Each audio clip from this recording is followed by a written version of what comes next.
a man born in the shadow of power, in the heart of ancient Italy, an emperor who would change Rome forever. His father was a hero. He grew up surrounded by soldiers and senators. His path to power was already set. When he became emperor, Rome saw a new order, an order of fear and power without limits. What drove him? Power, anger, or something even darker? Step into the emperor's world. Power and madness walk together. One man's rule will haunt history forever. This is Caligula. Gaius Julius Caesar Augustus Germanicus was born 12 AD in Antima, a coastal town in Italy. The boy would become known to history as Emperor Caligula, a figure whose brief reign over Rome is infamous for its volatility and excess. Born into a lineage steeped in imperial ambition, Caligula's early life was a complex weave of privilege, tragedy, and political intrigue. His father, Germanicus, was a leading general and heir to Tiberius, and his mother, Agrippina the Elder, came from Augustus's line. This bloodline positioned young Gaius in the crosshairs of power struggles that would shape Rome's imperial fate. Germanicus, born in 15 BC, was a man revered by both soldiers and civilians. Twice consul, commander of the legions in Germany, and nephew to Tiberius, he was Augustus's choice to continue the dynasty. Germanicus's military campaigns expanded Rome's influence, but it was his popularity that unsettled the ruling elite. After his appointment to govern the eastern provinces, Germanicus set out with his family, including the young Caligula.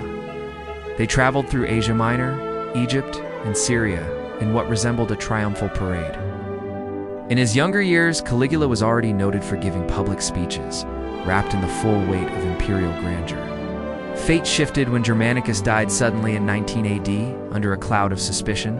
His death sparked turmoil, especially for Agrippina and her children. Agrippina, the Elder, born in 14 BC, was influential and widely admired, but Tiberius distrusted her. The tension between them kept growing until Agrippina was exiled and later died of starvation, a fate that finally claimed her in the early 30s AD. Meanwhile, Caligula and his siblings survived a purge that claimed most of their family. His brothers Nero and Drusus became pawns in succession fights, while Caligula, the youngest, carefully navigated the dangerous court. During his adolescence, Caligula was moved from the household of his mother to that of his great-grandmother Livia, and after her death, to his grandmother Antonia. Life was precarious under Tiberius, whose reign bred fear and suspicion as Sejanus exploited his paranoia to remove rivals. Caligula's survival owed much to his ability to adapt silently to shifting tides, avoiding direct conflict or provocation. He was granted priesthood and public offices years before the Standard Age, signaling recognition but also control. Tiberius died without naming a clear heir, splitting his estate between Caligula and Gemellus. Upon Tiberius's death in 37 AD, the Praetorian Guard proclaimed Caligula emperor. His ascension was met with public jubilation. The Senate swiftly ratified the decision and nullified Tiberius's will. Caligula arrived in Rome as a young man, aged 24, untested but powerful. The new emperor promised reform, generosity, and a break from Tiberius's oppressive tactics. He ordered the release of prisoners, ended treason trials, and restored confiscated property. His early months were filled with public celebrations honoring Germanicus and Agrippina, whose ashes he brought back to Rome. The Senate honored his sisters, promoted Claudius, and adopted Gemellus as a token heir. Beneath the early popularity, the regime's foundations were already unstable, and the cracks showed fast. In late 37 AD, after a severe illness, Caligula's demeanor shifted sharply. The conspiracies and rivalries that marked the Roman elite escalated. Caligula moved swiftly to remove Gemellus and others he suspected of disloyalty, forcing Gemellus to suicide. This brutal action marked the start of his ruthless consolidation of power. Government reforms followed. Caligula removed restrictions on historical writing and released the empire's financial records to public scrutiny.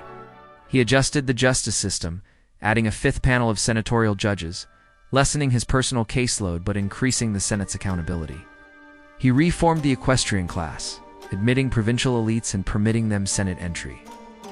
He abolished the sales tax in Italy and restored elections for magistrates to the people, signaling a veneer of republican tradition. Caligula's extravagance grew. Banquets turned into spectacles of wealth, with pearls dissolved in vinegar and dishes coated in gold leaf.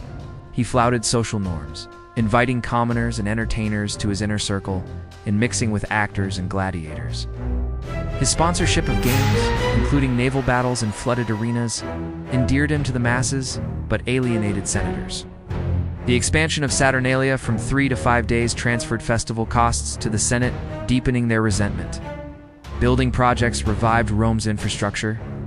Caligula restarted the construction of amphitheaters, aqueducts, and harbors, but many remained incomplete at his death.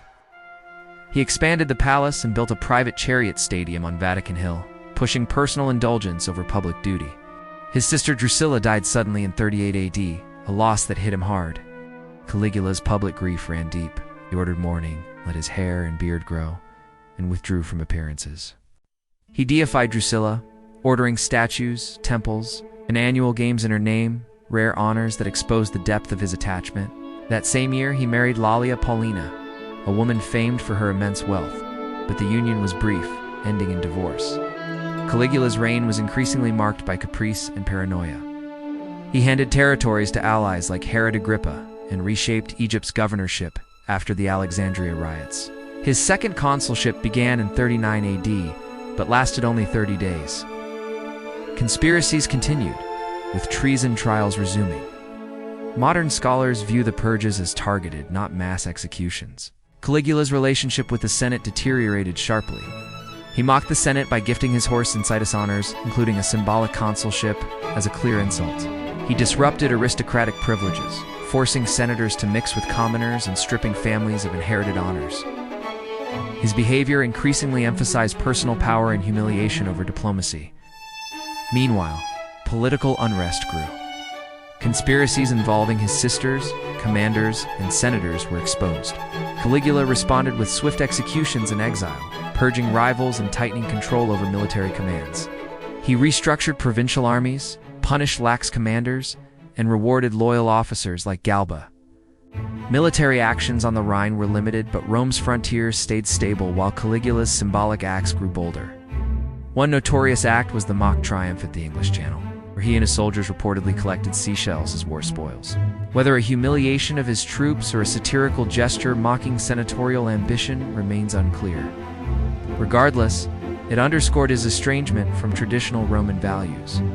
Back in Rome, Caligula isolated himself, favoring freedmen and slaves as advisors and alienating the aristocracy.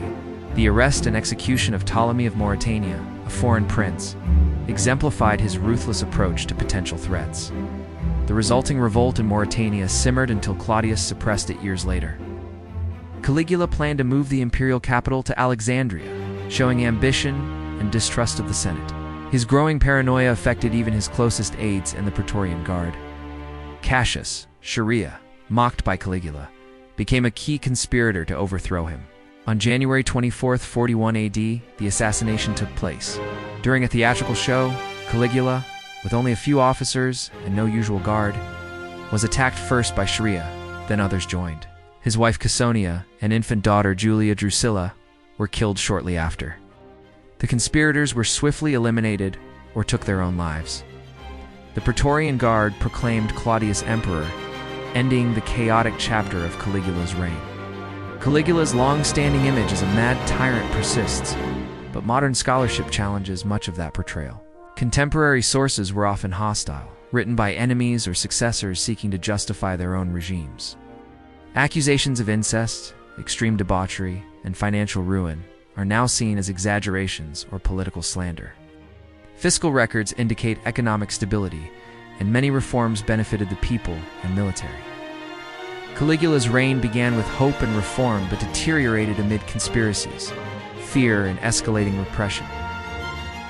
His fall shows the volatility of Roman politics, not madness. His legacy stays conflicted, defined by spectacle, power, and unchecked authority. Drop a like, share, and subscribe for more sharp stories about power, knowledge, and destiny. Thank you for watching.